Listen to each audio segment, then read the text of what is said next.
lenguaje, las palabras, construyendo ideas. imaginando mundos. Somos encuentro, Somos comunidad. somos actualidad. Somos comunicación para el bienestar.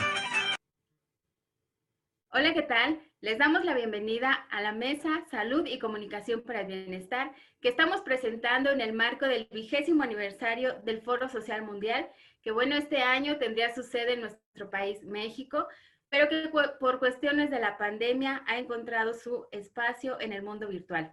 Yo soy Ivette Serna y voy a estar moderando esta mesa a cargo del Centro de Investigación y Análisis Comunicación para el Bienestar. Y para dar inicio voy a estar presentando a mis compañeros y colaboradores. José Luis Flores Torres, bienvenido. Hola Dalia, hola Eduardo. Un gusto venir aquí a discutir temas tan importantes, conceptos tan importantes como comunicación, bienestar y la salud, y sobre todo en este marco de este 20 aniversario del foro. Bienvenido, José Luis. Y también voy a presentarles a Eduardo Carrasco. ¿Cómo estás, Eduardo?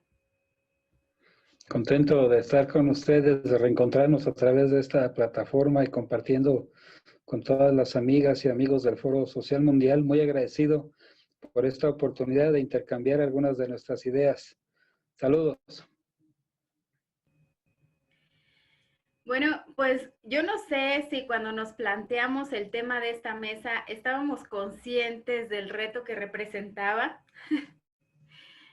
Y precisamente porque nos hemos dado a la tarea de articular conceptos muy importantes en el impacto social en un contexto de coyuntura como en el que estamos viviendo y que tiene que ver con la comunicación, el bienestar y la salud en un episodio pandémico. Bueno, vamos a empezar, quisiera empezar a arrojar algunas luces para el camino hacia la conceptualización de comunicación. José Luis, ¿cómo nos podemos acercar a este concepto? Fíjate que el concepto de comunicación es un concepto importante, pero complejo. Es decir, se puede entender desde varias áreas, desde varias disciplinas, incluso desde varias ciencias. Me gustaría poner atención en dos entornos, en dos perspectivas del concepto comunicación. El primero, pues, etimológico, ¿no? La palabra comunicación, pues, viene de el latín comunicare, que nos remite a una frase que a mí me parece como muy significativa, ¿no? Comunicación es poner en común, socializar, y eso de poner en común, pues siempre nos remite, ¿no? A comunidad, ajá, a comunión incluso, ¿sí? Es decir, a compartir. Ajá, esa es la primera reflexión que haría con respecto a eso, pero también fíjate que el concepto comunicación, poner en común, es decir, lleva un verbo, poner, poner en común, y eso me parece trascendente porque una parte importante que significa entender la comunicación es entenderla a partir de acciones, de una acción o de una serie de acciones. Porque el segundo entorno que voy a analizar acerca del concepto de comunicación es el concepto que nos legaron los primeros que tuvieron una reflexión seria acerca del proceso de comunicación, ya no nada más del concepto de comunicación, sino del proceso de comunicación, que fue en Grecia. Y lo interesante aquí es que el concepto de comunicación, por ejemplo, en Sócrates, es que la comunicación o el lenguaje siempre iba acompañada de una acción, es decir, el diálogo. Pero era un diálogo con una intención y desde un contexto. La intención era que la búsqueda del conocimiento. Recordemos que ellos eran filósofos a final de cuentas, ¿no? Es decir, iban en busca de la verdad, del conocimiento, etcétera.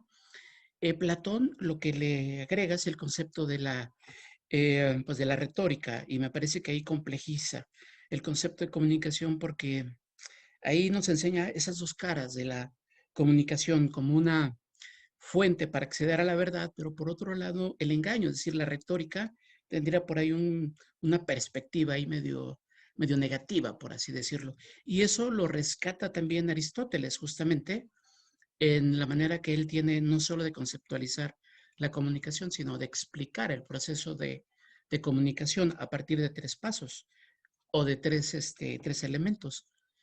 Alguien que dice un mensaje, el mensaje como tal y el receptor.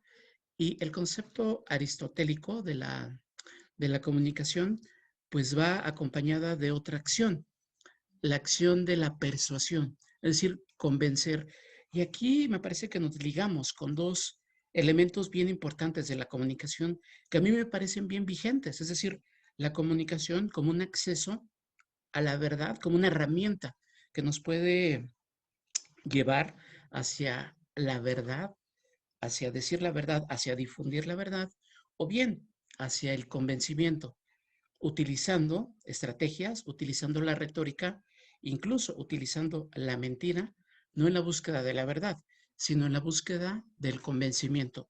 Y digo que me parece una perspectiva muy válida, porque me parece que si tú analizas el entorno de la publicidad, por ejemplo, si tú analizas el entorno del discurso político, en el entorno de las democracias contemporáneas, podemos ver esa misma estructura retórica, esa misma estructura, en donde el mensaje pues, busca más convencer los medios de comunicación que tendrían la oportunidad de utilizar el lenguaje y la comunicación para dialogar y para establecer formas de relación que nos lleven hacia la verdad, pues en realidad prefieren persuadir, prefieren convencernos, ¿no? A partir de diversos recursos retóricos, muchos de ellos, pero es muy claro que muchos de esos medios masivos de comunicación, pues no tienen como intención la búsqueda de la verdad, sino la búsqueda del convencimiento. Eduardo, aquí José Luis ya nos puso varios conceptos que nos complejizan la comunicación. Habla de la comunión, de poner en común, pero también de una intencionalidad como el inicio del proceso comunicativo. ¿Por dónde más podemos abordar este concepto? Gracias. Yo quisiera agregar solamente a lo que dice José Luis que vale la pena recordar que en el origen de esta disciplina se dio una coyuntura de interdisciplinariedad. En el contexto posterior, inmediato a la Segunda Guerra Mundial, los primeros estudios metodológicamente aceptables abrevaron de diferentes disciplinas como la psicología, como la sociología, como la lingüística, la filosofía. Y bueno, en el principio de esta disciplina se conocía como ciencias de la comunicación. Aunque de suyo coincido, también podría decir que hay un intercambio de signos entre los diferentes interlocutores que participan de este ejercicio de comunicación y recordar también etimológicamente que Ignacio Ramonet recupera en la raíz etimológica de la palabra comunicación que se comparte esta misma raíz con la palabra comercio, el intercambio no nada más de signos y significados, sino también de bienes y servicios, que pudiera también esclarecer un poquito el uso que el mismo José Luis menciona acerca del intercambio pues para la persuasión, así también como el intercambio para la verdad. Y recordar esta acción comunicativa, como diría Habermas, puede darse pues en este plano de intercambio de verdad o intercambio con alguna intencionalidad que no necesariamente sea la verdad. Hay en esta lógica que abreva en el pensamiento occidental esta interpelación, digamos, a ese legado de la Grecia clásica y bueno, el modelo de Aristóteles que se desprende de su retórica, ha sido un referente canónico para el estudio de la comunicación, aunque también vale la pena recordar al multicitado Boaventura de Sousa Santos, donde nos recuerda que la comprensión del mundo es mucho más amplia que la comprensión occidental del mundo. Y en este sentido también recuperar el aporte del Popol Vuh en esta lógica de comunión, un intercambio de espiritualidades, de intencionalidades con bondad. El Popol Vuh nos recuerda, cito, existía el cielo y el corazón del cielo, que este es el nombre de Dios. Llegó entonces la palabra. Vinieron juntos Tepeu y Gucumatz en la oscuridad, en la noche, y hablaron entre sí. Tepeu y Gucumatz hablaron pues consultando entre sí y meditando. Se pusieron de acuerdo, juntaron sus palabras y sus pensamientos. Entonces se manifestó con claridad mientras meditaban que cuando amaneciera debía aparecer el hombre. Pareciera que tuviera paralelismo con el relato de San Juan o con el relato del Génesis bíblico. Muy interesante me parece que esta narración mítica, poética, también hacen un aporte que nos puede ayudar para la comprensión. En medio de la oscuridad se ponen de acuerdo, juntan sus palabras y su pensamiento y consensan que cuando haya claridad, entonces al amanecer debía aparecer el hombre, la humanidad plena. Bellísimo el poema del Popol Vuh.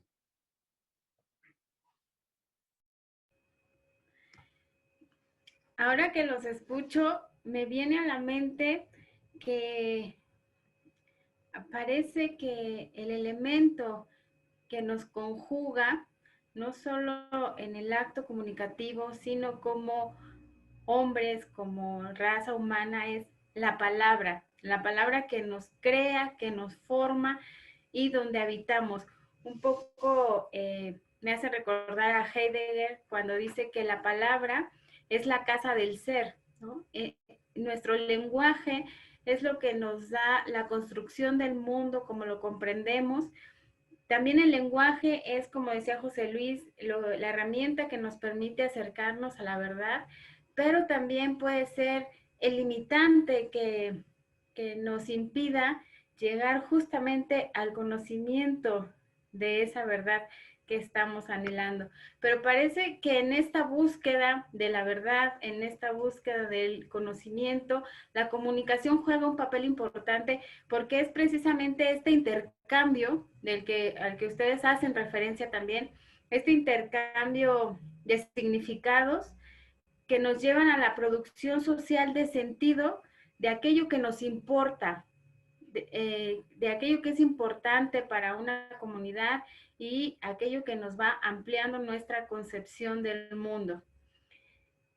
Y cuando ya aparecen conceptos como el bienestar, el sentido de la comunidad, estamos hablando ya de algo que supera la palabra y que supera la propia construcción individual de las personas.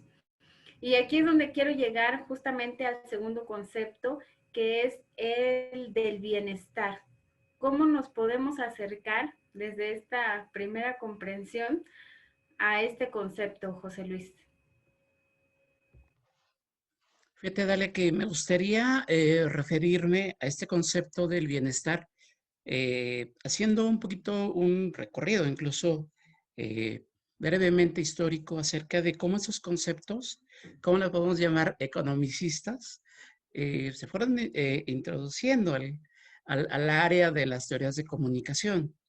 Y es bien curioso porque nace justamente esta reflexión en el seno de la propia ONU, de la propia UNESCO, en la CEPAL, en donde hay una crítica ya desde los años 60, 70 a los modelos de desarrollo capitalistas, por llamarlos de alguna manera. Hoy les llamaríamos neoliberales. ¿Qué era lo que le criticaban a estos modelos de desarrollo? Que tenían una forma de medir el desarrollo desde una perspectiva, creo yo, muy materialista, muy utilitarista, por así decirlo. Entonces, creo que lo que se desprendió de ahí fue algo bien interesante.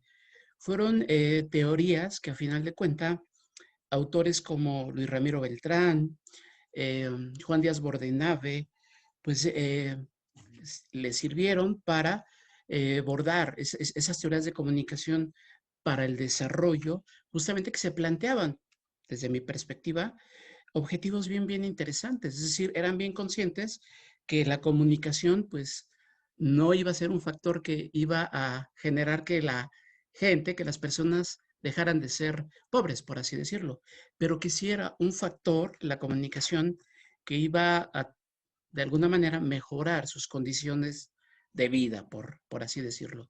Y bueno, si ya nos adelantamos un poquito más hacia el concepto de bienestar, podríamos entenderlo a partir de la satisfacción plena de necesidades.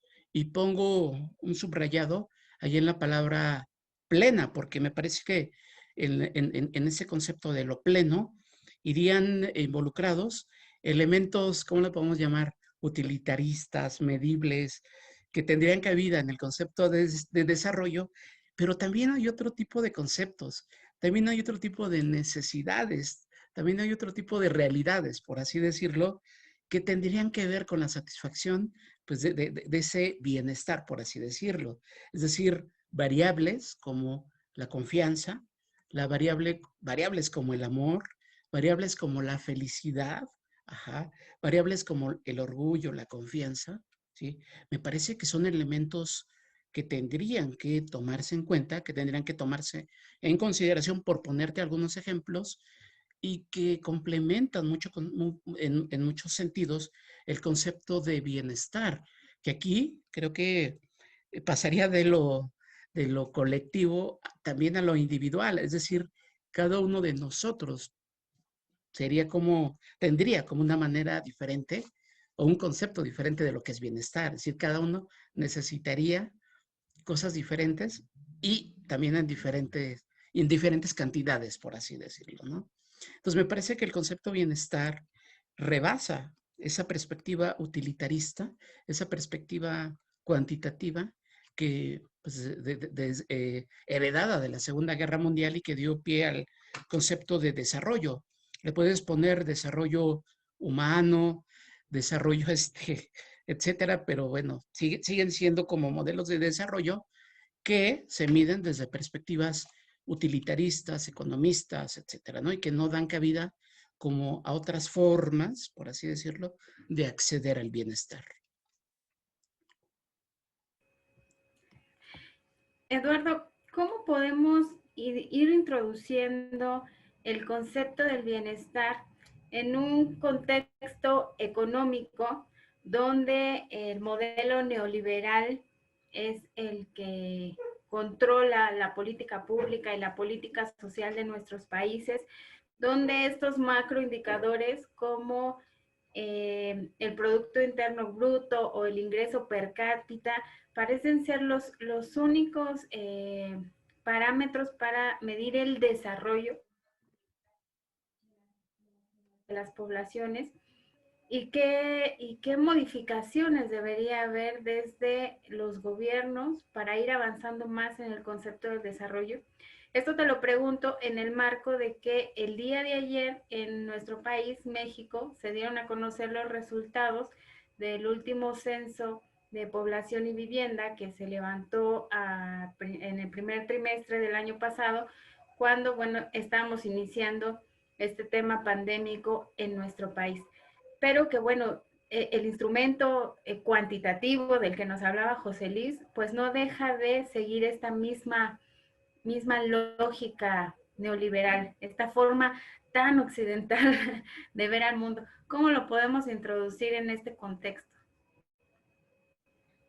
Sí, bueno, para contextualizar un poco en la línea de pensamiento que nos comparte José Luis, esta idea de desarrollo tiene una comprensión lineal de la historia. Esto implica que estamos obligados como humanidad a tener un sentido progresivo lineal, yo diría incluso progresivo y ascendente, ¿no? En algunas comunidades de los diferentes pueblos originarios en el mundo, hay más bien una comprensión cíclica de la historia. Hay una serie de eventos que se repiten de cuando en cuando, de manera temporal. Recordemos, bueno, los pueblos originarios, por lo menos en lo que es Mesoamérica, utilizaban dos tipos de calendarios cíclicos que tenían que ver con el comportamiento del Sol y de la Luna en su relación con la Tierra, o más bien de la Tierra en relación con el Sol y con la Luna. Pero hay una comprensión en una espiral excéntrica, es decir, que empieza en el centro y va creciendo de manera no exclusivamente lineal, sino en espiral creciente, digamos, particularmente en las comunidades de la cosmovisión maya. Y esto nos da una comprensión muy diferente de la realidad, de la historia, del devenir. No es cíclico, sino en espiral, no es lineal, aunque sí se entiende un poco progresiva, pero insisto en la parte cíclica, ¿no? En la parte de la espiral, perdón. Mientras que el desarrollo implica una comprensión lineal de la historia, entonces se construyen metodologías, indicadores que obligan de alguna manera a que estos mismos indicadores mejoren de cuando en cuando, de intervalo en intervalo, de medición en medición. Y bueno, en el caso específico de la medición del INEGI para México, surgen muchas preguntas. Desde luego que hay que trabajar más profundamente este documento, pero, por ejemplo, se supondría que el instrumento se aplicó en un periodo pandémico. ¿Cómo fue posible esto? Normalmente se desarrolla a lo largo del año y bueno, ahora las condiciones no fueron las óptimas para poder hacer estas entrevistas cara a cara. Era un factor de riesgo tanto para los encuestadores como para la población en general. Surgen muchas suspicacias que, bueno, estaremos desmenuzando con un poco más de calma. Por encima de la comprensión del desarrollo, en esta comprensión lineal de la historia, ha surgido más recientemente la comprensión del bienestar. Como decía José Luis, que tiene una serie de indicadores más cualitativos que cuantitativos y que tienen una comprensión también más de equidad que de igualdad. Las necesidades de mi generación pueden diferir en cuanto a género, pueden diferir en cuanto a identificación o adscripción religiosa, a orientación sexual, etcétera, etcétera, etcétera, condiciones de capacidad o de discapacidad, como se conocen. Y esto nos plantea un horizonte cualitativo más que cuantitativo, por un lado.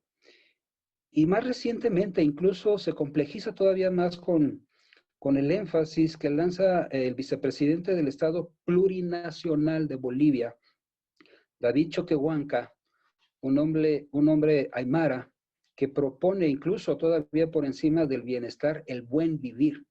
Y esto implica, además de una comprensión cualitativa individual en medio de la comunidad o incluso con la comunidad, también una comprensión del cuidado de los diferentes ecosistemas en las diferentes regiones que componen la región.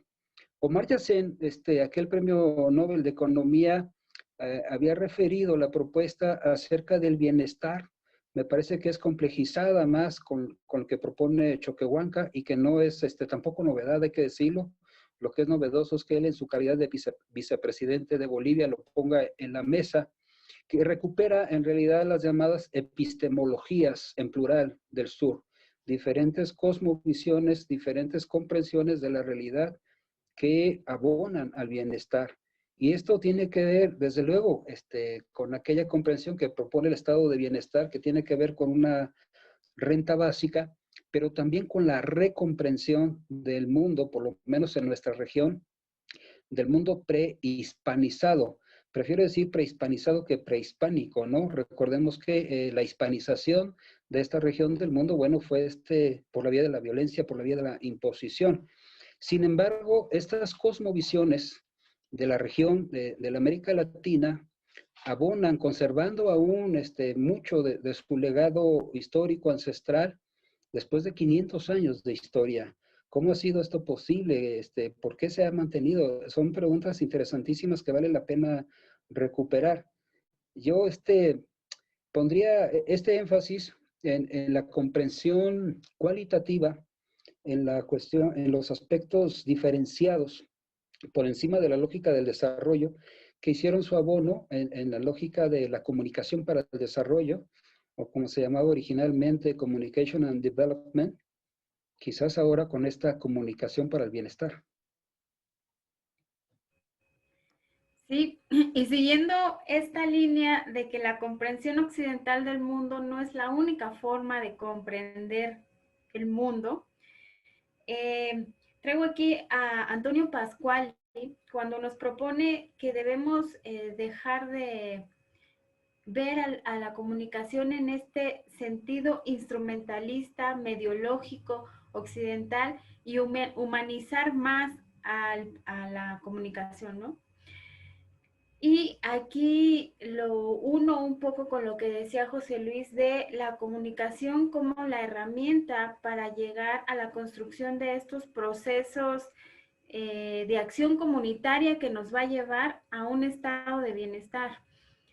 Y eso me parece muy interesante, pero además muy complejo, porque cuando ya nos estamos metiendo a indicadores no medibles, por lo menos cuantitativamente, pues esto nos rompe el marco metodológico y nos exige un ejercicio epistemológico para encontrar nuevas metodologías de acercarnos a estas realidades propuestas. Un poco, tú mencionabas a Amartya Sen, que ha desarrollado un poco más el concepto del bienestar, y él habla de este papel de la comunicación comunitaria, ¿no? Él habla que para alcanzar el proceso, el bienestar, la comunicación es importante, en el sentido de que concibe a la democracia, no más que como microdemocracias, se podría confundir, me gusta a mí decirle democracias comunales, ¿no? Que es bajar este ideal universal de democracia representativa y electoral a una democracia comunal, local, donde las personas puedan participar más allá de ir a votar, sino en la discusión, en la planeación, en la ejecución y en la evaluación de las políticas públicas de aquello que es bueno para la comunidad, que es bueno como individuos, que es bueno como grupo social, pero que es bueno también para las ecologías en donde ese grupo se está desarrollando, ¿no? Es el bienestar un proceso complejo que necesita mucho trabajo metodológico, epistemológico, filosófico. Sin embargo, hay algunos avances que yo veo por ahí. Uno de ellos es que a partir de este concepto de bienestar se ha logrado crear el índice de desarrollo humano, que tiene una visión que va más allá del ingreso neto de una persona para medir su grado de bienestar o de desarrollo, y que incluye otros elementos, principalmente el de la salud, que es esta posibilidad de tener una vida larga, pero además tenerla en buenas condiciones de salud física, emocional y medioambiental, ¿no? Social. También tiene que ver con el acceso a la educación, puesto que entre más educados estemos, más informados estemos, pues nuestros procesos comunicativos y de información pues tendrían que ser de mejor calidad, y eso mejorar nuestra participación en estas democracias, comunidades, y llegar al bienestar. Y voy a tomar este primer concepto del índice de desarrollo humano para ingresar nuestro siguiente tema, que es justamente la comunicación para la salud. En este contexto que hemos planteado aquí, José Luis, ¿cómo pudiéramos acercarnos a la comunicación para la salud? Fíjate que antes de entrar al concepto como tal, al concepto de comunicación para la salud, sí me gustaría criticar, tener una perspectiva crítica del concepto salud a partir de 3 dimensiones. En una primera dimensión, podría decir que en el devenir histórico de la medicina como ciencia, fue tomando como rumbo la especialización. Es decir, los neumólogos, los odontólogos, etcétera, que empezaban a tratar las enfermedades, pues a partir como de elementos como muy particulares.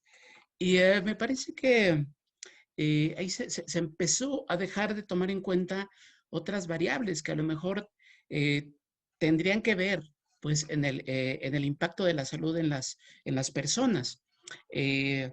Por ejemplo, el acceso a la higiene, por ejemplo, el acceso al agua, el acceso a diferentes servicios, etcétera. Todos esos elementos que a final de cuentas tendrían que ser factores indispensables para la preservación de la salud. Es decir, se empezó a conceptualizar a la salud como muy en abstracto, ¿no?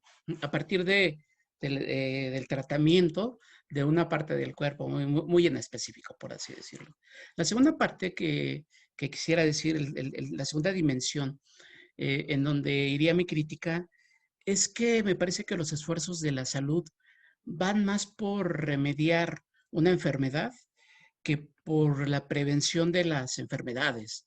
Y aquí me parece que podríamos ir introduciendo el concepto de comunicación para la salud, porque justamente uno de los objetivos de la comunicación para la salud es el desarrollo de estrategias justamente para prevenir, para preservar la salud, para generar, por así decirlo, un entorno en donde la gente pueda tener hábitos en los cuales pues cuide justamente esa salud y que no llegue ya en una situación indeseable, por así decirlo, a un hospital, etcétera, ¿no? Y la tercera dimensión en donde sí me gustaría criticar la manera en la que se ha percibido la salud es que la salud se convirtió en un negocio, ¿sí? Es decir, hay un elemento ahí lucrativo y diría que es un negocio bastante lucrativo. Podemos ver cadenas de farmacias similares, etcétera, un buen pues de empresas, de corporativos que, ¿por qué no decirlo?, están lucrando con la salud, por así decirlo, ¿no? Y para ir introduciendo el concepto de comunicación para la salud, me gustaría rescatar justamente un informe del Instituto Nacional del Cáncer de los Estados Unidos, que me parece que son quienes tienen un acercamiento al concepto de comunicación para la salud a partir de un informe en donde se dice que la comunicación para la salud se refiere al estudio y uso de las estrategias de comunicación, y subrayo estrategias de comunicación, para informar e influir en las decisiones individuales y colectivas para mejorar la salud. Es decir, apuesta por la planificación de estrategias informativas que hagan llegar la información suficiente a los públicos adecuados por medio del uso de distintas plataformas tecnológicas. Es decir, ahí estamos incorporando el uso de medios de comunicación tradicionales y también redes sociales, pero no el uso en abstracto, desde luego, sino el uso planificado, es decir, la apuesta a las estrategias de comunicación que tengan como objetivo la preservación de la salud, la mejora en la salud y, desde luego, la prevención de enfermedades. Me parece que es un trabajo importantísimo el que harían esas estrategias en donde pues empatarían dos ciencias bien formales, la medicina y la comunicación por otro lado, ¿no? Me parece bien interesante ese concepto, pero sí habría que entender esas estrategias de comunicación, esos esfuerzos de comunicación en abstracto no sirven de nada si no van acompañadas con otras estrategias de tipo gubernamental, estrategias de tipo económico, de infraestructura, etcétera, ¿no? Me parece que comunicación para la salud pone su granito de arena para ir construyendo lo que podríamos llamar una cultura de la salud, auxiliándose de los medios masivos, de las redes sociodigitales, etcétera. Eduardo, ¿cómo nos vamos encaminando a una comunicación para la salud donde haya un uso planificado, como dice José Luis, de los medios, digamos, masivos, tradicionales, y de las plataformas sociodigitales, en un contexto en el que el ruido informativo parece estarnos distrayendo de la información de calidad y de lo importante? Recordemos que uno de los conceptos conceptos creados en esta pandemia por la Organización Mundial de la Salud fue justamente la infodemia, ¿no? Que es ese escenario de excesiva información, muchas veces de mala calidad, que dificulta el acceso a aquella que sí nos pueda servir para la acción individual y colectiva, como nos dice José Luis. Y la otra es el tema de las fake news, ¿no? ¿Qué es verdad? ¿Qué es mentira? Y también entramos aquí en un tema hasta de conspiraciones, ¿no? De temas que rebasan un poco la dinámica de una comunicación eficaz que, bueno, nos tendría que estar ayudando para salvar vidas. ¿Cómo integramos este concepto en este contexto tan incierto? Sí, lo insinúas y yo quisiera decirlo nítidamente. La mala información mata, es asesina. A veces es deliberada, a veces es bien intencionada, pero con muy malos resultados. Hay que recordar en este diálogo entre las epistemologías del sur y la cultura helénica a Hipócrates. Fíjate, desde entonces él decía que hay que tomar los alimentos como si fueran medicina para no terminar tomando medicina como si fueran los alimentos. En este año 2020, todo el mundo ha estado abocado a la salud física de manera inevitable. Vamos, sería incluso atentatorio no planteárnoslo de esta manera. Y la medicina tiene, digamos, tres grandes ejes de intervención. Es decir, una es la medicina preventiva, aquella que nos orienta para evitar la pérdida de la salud, la propiamente que tiene que ver con la intervención, cuando alguna persona sufre algún padecimiento y bueno, necesita inevitablemente la consulta médica. Y bueno, la tercera etapa sería el seguimiento, que tiene que ver con cuestiones terapéuticas hasta la plena recuperación.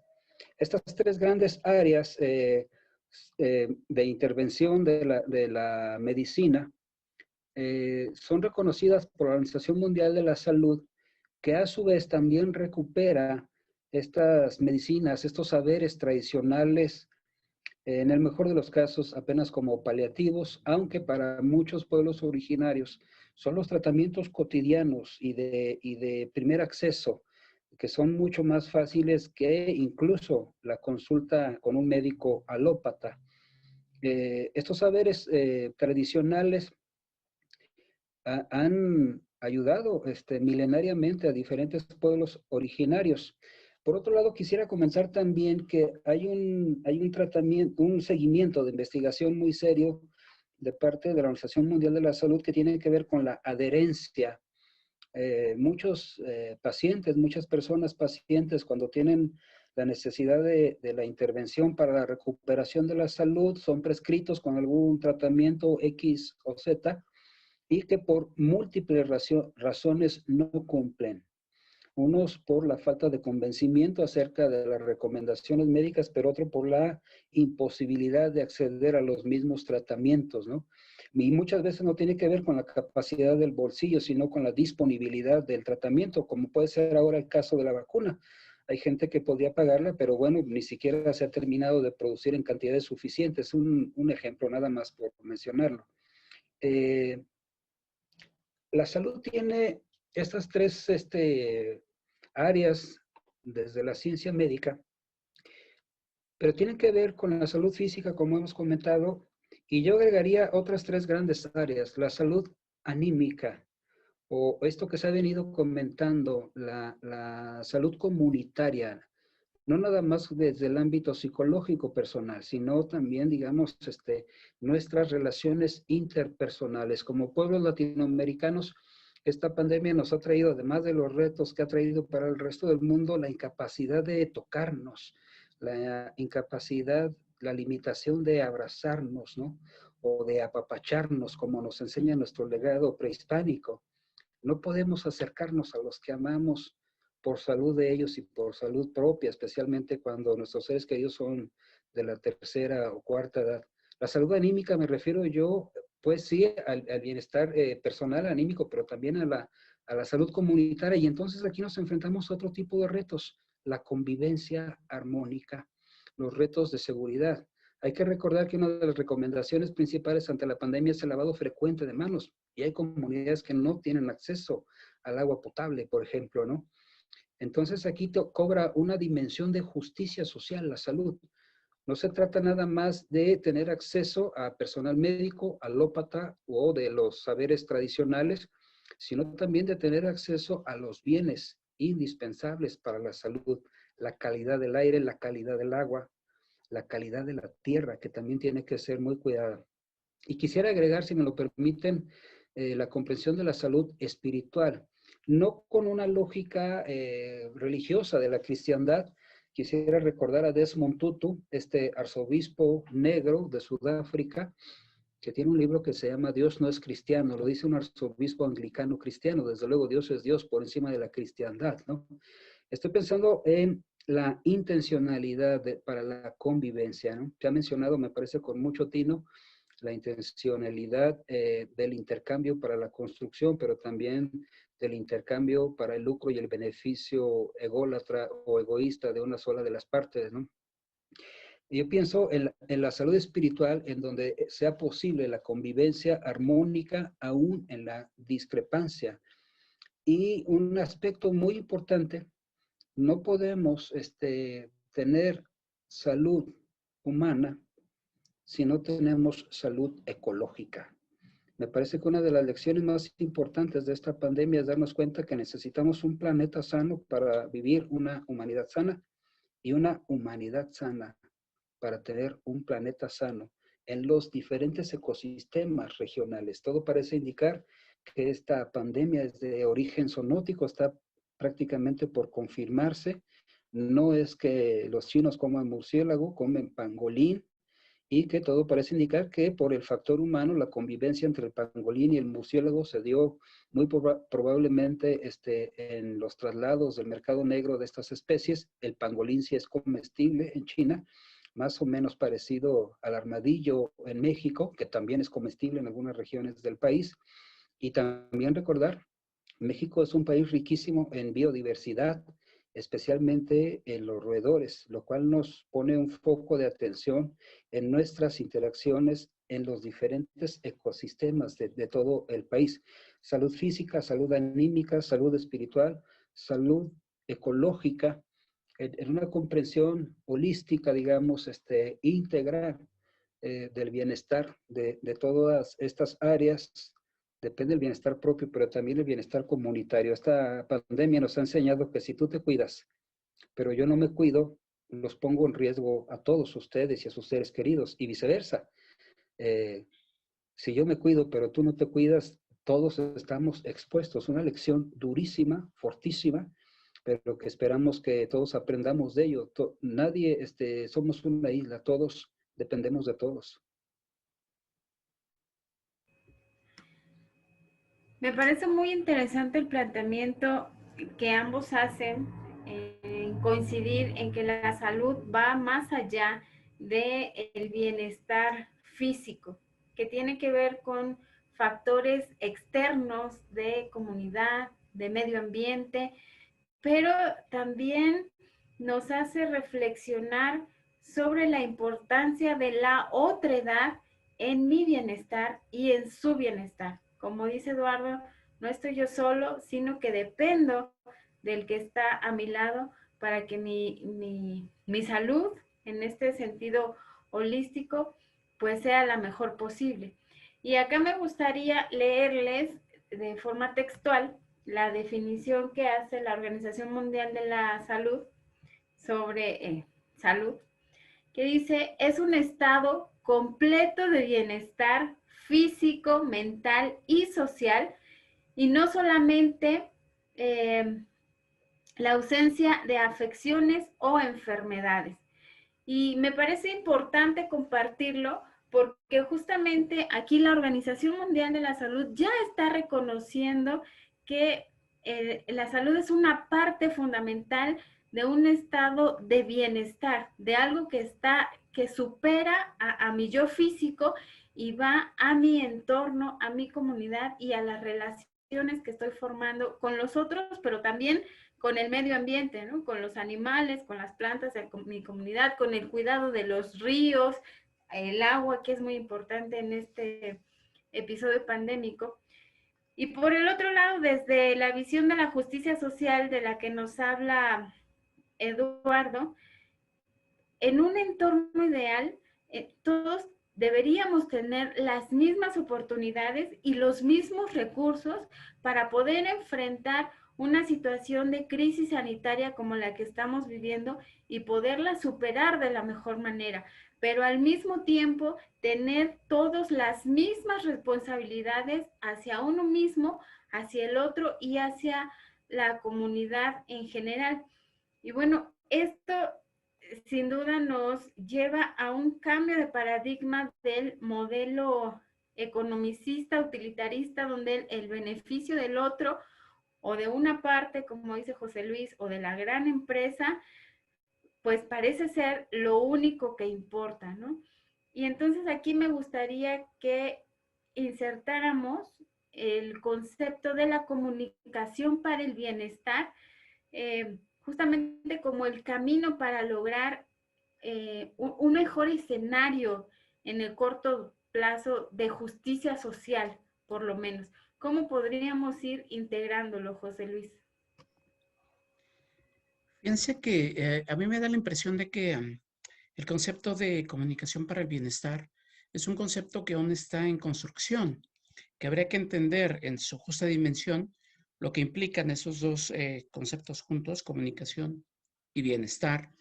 Y para ir abordándolo, me gustaría partir de un concepto, del concepto de capital social, que me parece que nos pone a la comunicación para el bienestar en su justo contexto. Vete que el concepto de capital social lo destacan varios autores.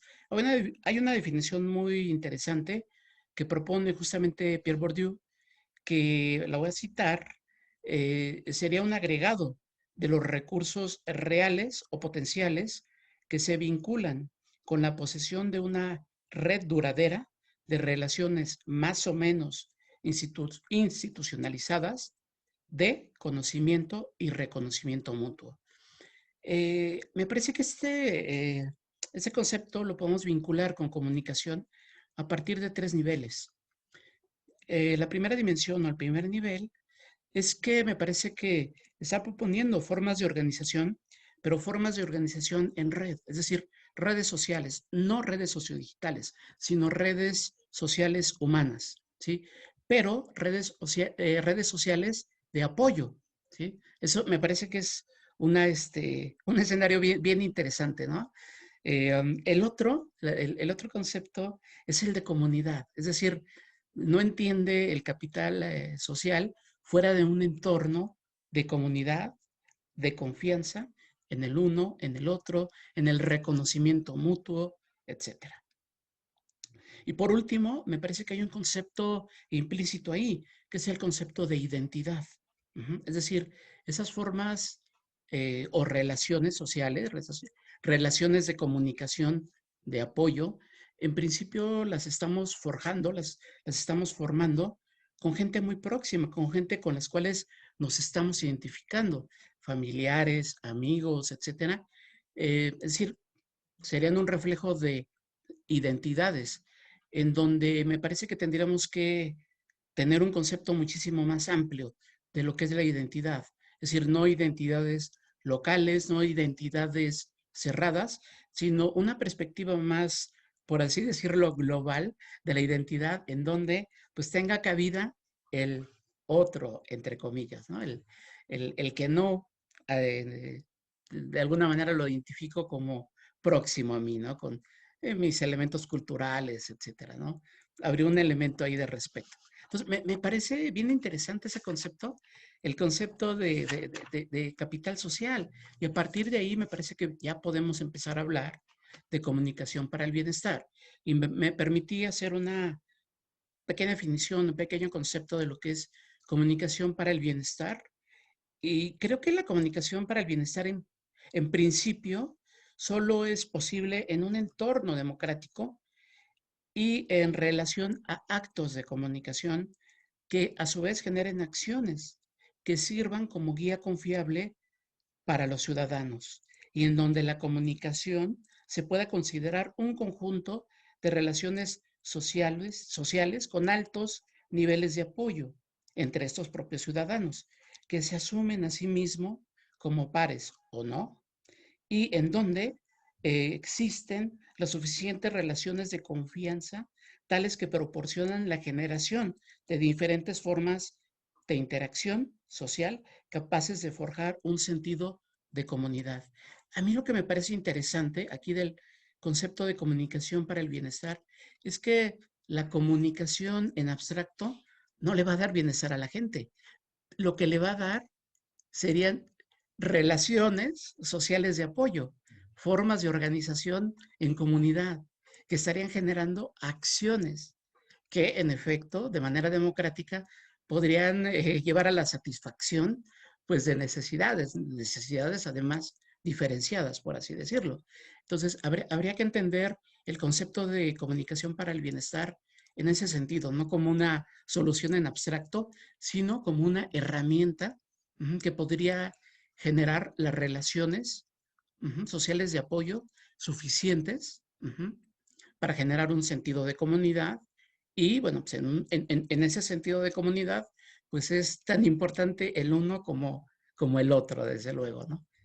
Entonces, bueno, pongo ese concepto de alguna manera ahí para que de alguna manera podamos empezar a discutir, ¿no? Lo que es la comunicación para el bienestar. Sí, parece entonces que tanto la recuperación del tejido social del que tanto se habla, pero también la recuperación del espacio público serían dos factores importantes para avanzar en este proceso de la comunicación para el bienestar. ¿Qué otros elementos, qué otras condiciones nos estarían haciendo falta, Eduardo, para llegar a una visión más amplia de este concepto?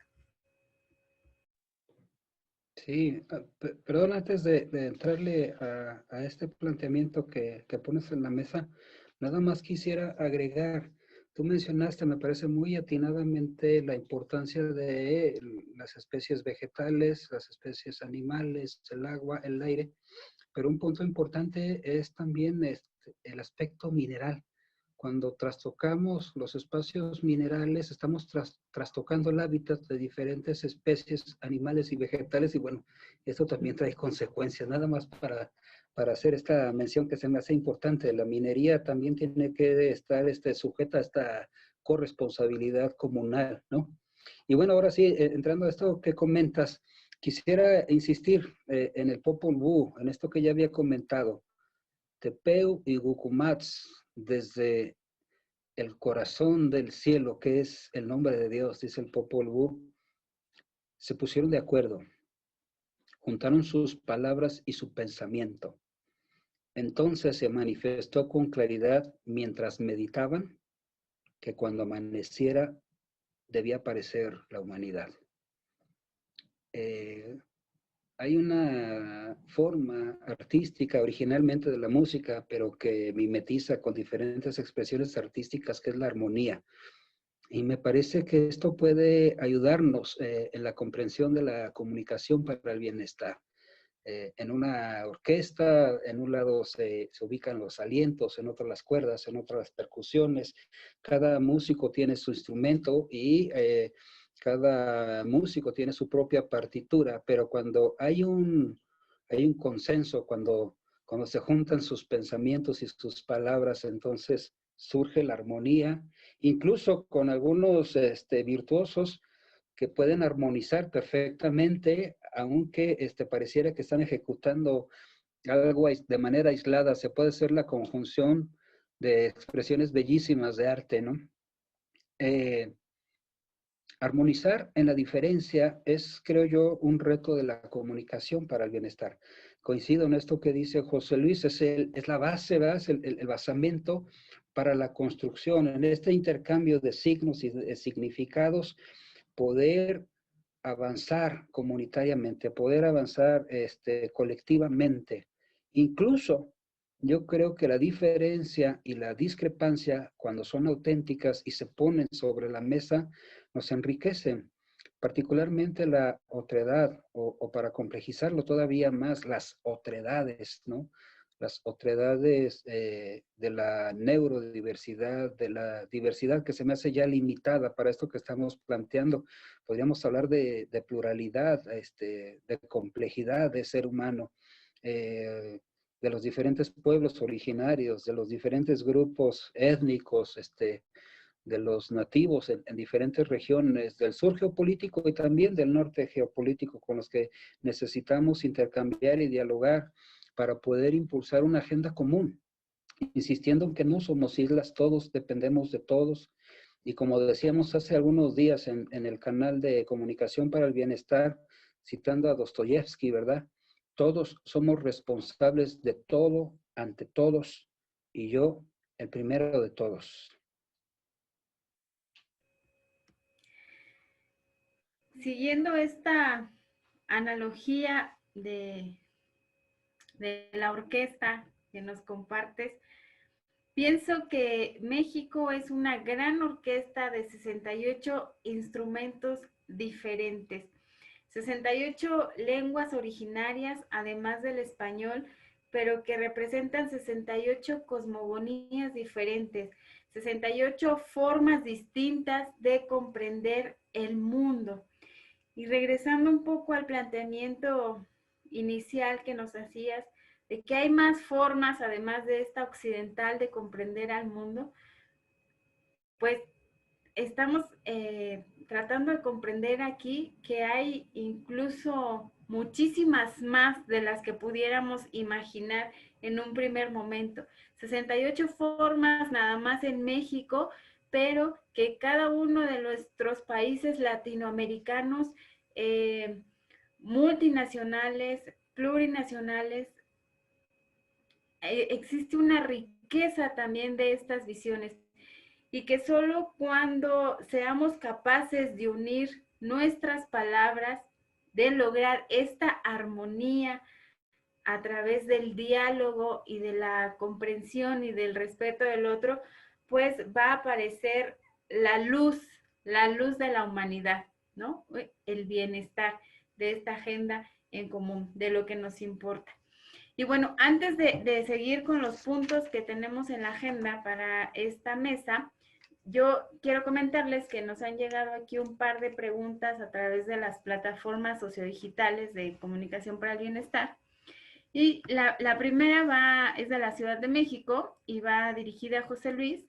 Nos pide si puedes abordar un poco más sobre lo que debemos entender por capital social.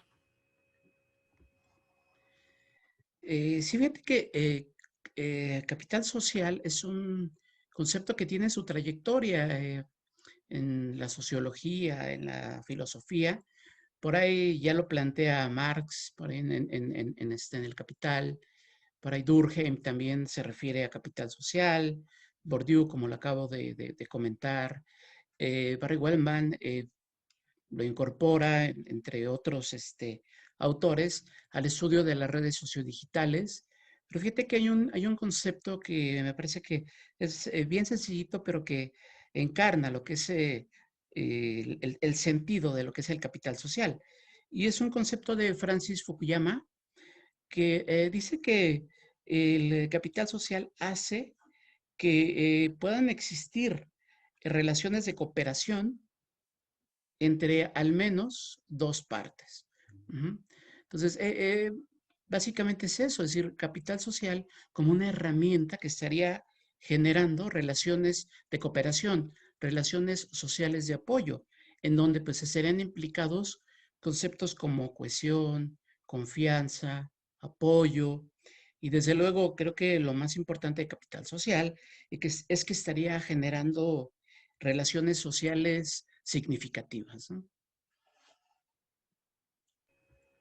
Gracias, José Luis. Y hay una segunda pregunta, no sé si nos la quieras responder tú, Eduardo, que dice, ¿Cuáles serían los primeros pasos para transitar hacia una comunicación para el bienestar desde la política pública y la academia? Órale, qué interesante, muy interesante. Se ha mencionado aquí la importancia de la democracia, pero vale la pena decantar, categorizar. La democracia no se limita a arrojar un papel en una urna cada 3 o cada 6 años. Esto es apenas un proceso electoral que, bueno, tiene que ver con una expresión democrática. Pero la democracia va mucho más allá, es decir, es la construcción de ciudadanía. Y esto tiene que ver netamente con la política, como también hemos compartido en algunos intercambios nosotros tres, es decir, con el interés público, no con las cuestiones partidistas. Y bueno, en este planteamiento, en este orden de ideas que hemos venido comentando, pues todo parece indicar que hay una dimensión política de la salud, hay una dimensión política del bienestar, desde luego hay una dimensión política de la comunicación, entendida como esta interacción de relaciones personales en los espacios, en los lugares, en los momentos públicos, ¿no? Y la democracia, bueno, tiene que ver con esta horizontalidad, digamos, en la construcción de consensos. En ese sentido, tiene que ver con una cotidianidad, la democracia, con una manera de habitar la polis, de habitar la ciudad, de habitar los espacios comunes. Y bueno, en el vecindario, en el trabajo, en la escuela, en los diferentes espacios de convivencia, interactuamos de manera pública con la otredad y hay una corresponsabilidad de la construcción armónica. Hay más recientemente, aunque no es novedoso, pues, pero ha cobrado cierto auge, por lo menos en el caso de México, esta manera de toma de decisiones por usos y costumbres que ha venido cobrando cada vez más y más espacios, que ha contrariado a muchos partidos políticos, y esos sí son partidos, ¿verdad? Con diferentes intereses que parece que se traducen exclusivamente a la cuestión presupuestal, porque entonces tiene que ver con quién decide cómo se aplica o no se aplica el presupuesto. Y también hay que decirlo, este es apenas un aspecto importante, pero no el único de la democracia. La construcción de consensos tiene que ver incluso con los espacios y los momentos de esparcimiento, con los espacios y momentos de colaboración, con los espacios y los momentos festivos de comunalidad, ¿no? Y bueno, esto nos obliga a tener una ciudadanía más comprometida y bueno, más democracia y por lo tanto pues más participativa. Muchas gracias por contestar a las preguntas. Y bueno, ya estamos agotando el tiempo de nuestra participación, así que les quiero pedir que nos compartan sus conclusiones y las propuestas que han podido rescatar a partir de lo discutido en esta mesa. José Luis, no sé si nos quieras. Es bien importante sacar el concepto de comunicación en donde tradicionalmente de repente se pone, es decir, como medios masivos de comunicación. Me parece fundamental, como hace ratito se comentaba, humanizar la comunicación, la experiencia comunicativa, así como diría desde la escuela de Palo Alto, California, Paul Balzavic, todo comunica a final de cuentas, ¿no? Entonces, bueno, nos hace humanos la comunicación, es un acto que nos sigue humanizando, por así decirlo. Es decir, humanizar la comunicación en muchos sentidos, pero por otro lado, creo que también habría que profesionalizar la comunicación masiva. Es decir, es bien importante, sobre todo en ese contexto de la pandemia, que los periodistas, que los youtubers, etcétera, que se refieren al tema de la pandemia, que es un tema bien, bien delicado, estén lo suficientemente preparados como para abordar el tema.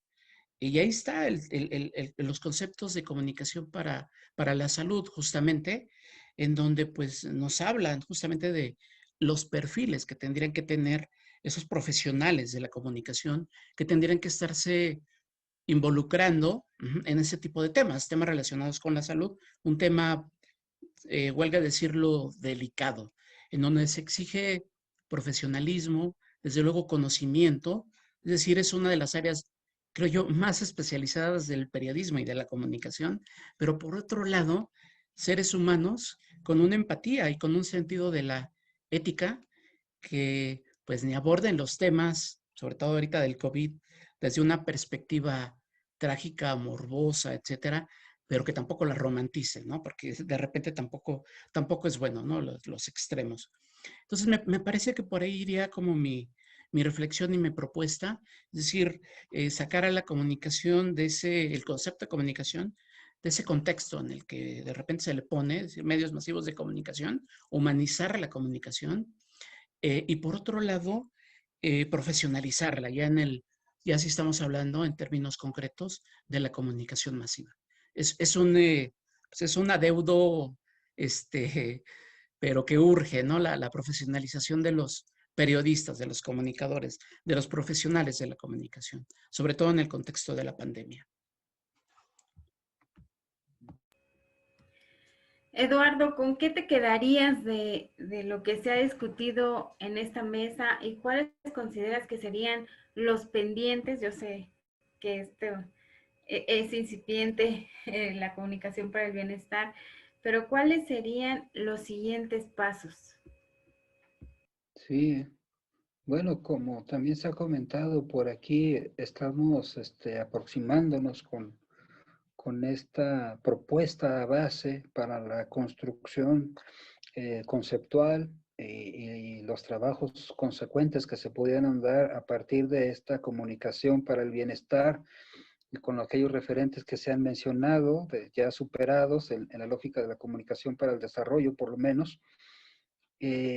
La necesidad de la profesionalización, como bien ha mencionado José Luis, en todos los profesionales que ejercen responsabilidades detrás de un micrófono, ante una cámara o en el teclado, los problemas que han implicado las fake news y la infodemia ya señaladas también de parte de ti. Y a mí me parece que tenemos un buen ejemplo en esta coyuntura que estamos viviendo en cuanto a la producción, la distribución, el acceso a las vacunas.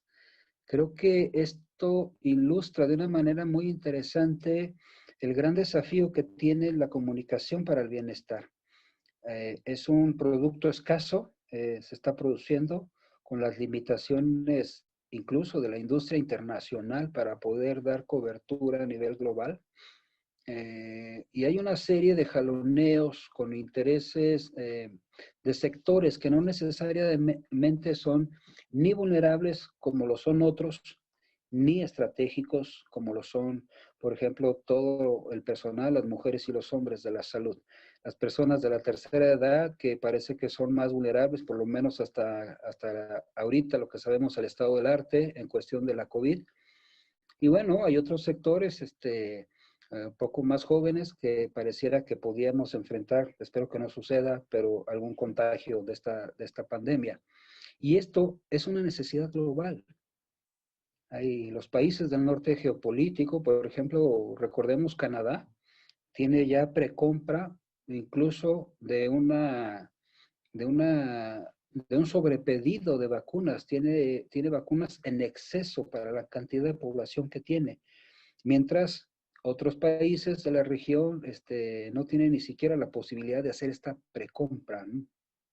México, en el caso de esta actual administración, fue interna y regionalmente criticado porque se dio una parte importante de la producción para países menos favorecidos que México. Pero a mí me parece un gesto humanitario importante que vale la pena rescatar, en el sentido de que en esos otros países hay población más vulnerable de la que podría aplicarse en México y población estratégica que además es vital para enfrentar la pandemia en estos respectivos países. Esto implica pues que seamos más y mejores seres humanos. La comunicación para el bienestar también podría ser ese aporte en la facilitación del intercambio, en favorecer este diálogo. Y yo insistiría aún en la discrepancia, pero siempre con miras de construir armonía, de construir de manera conjunta, con altura de miras, viendo esta posibilidad espiral excéntrica de la historia.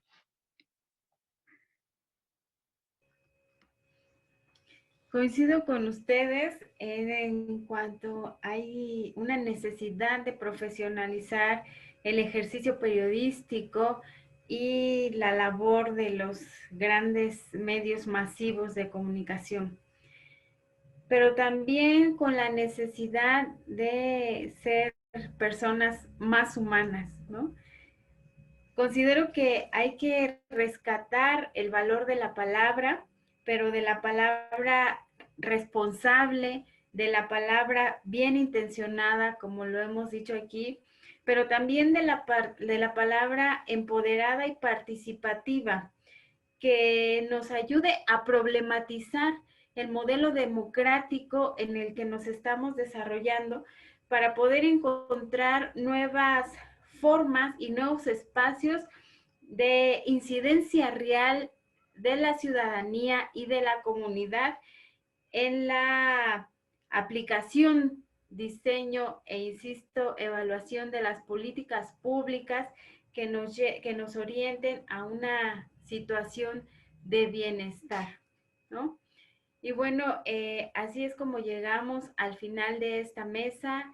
Les agradezco mucho a mis compañeros José Luis Flores Torres y Arturo Carrasco.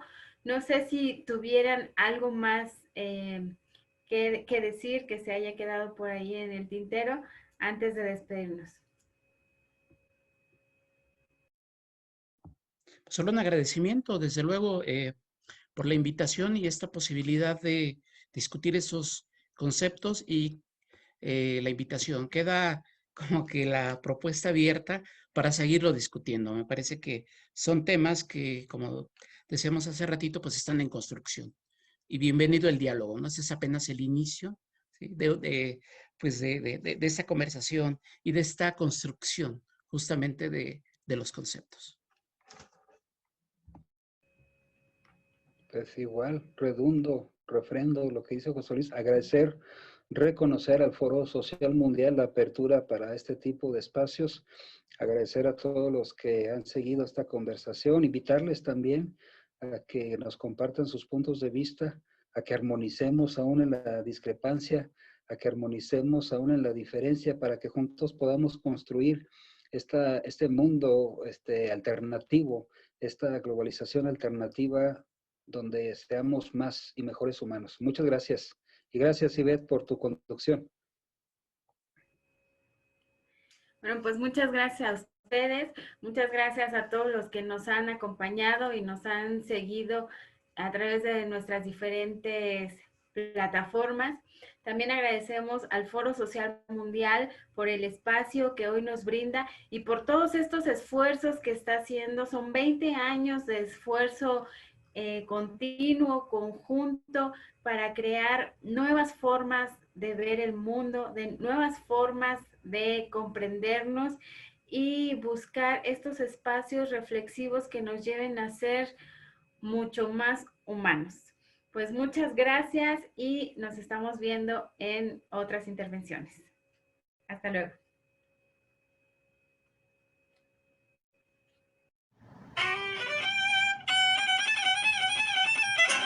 El lenguaje. Las palabras. Construyendo ideas. Imaginando mundos. Somos encuentro. Somos comunidad. Somos actualidad. Somos comunicación para el bienestar.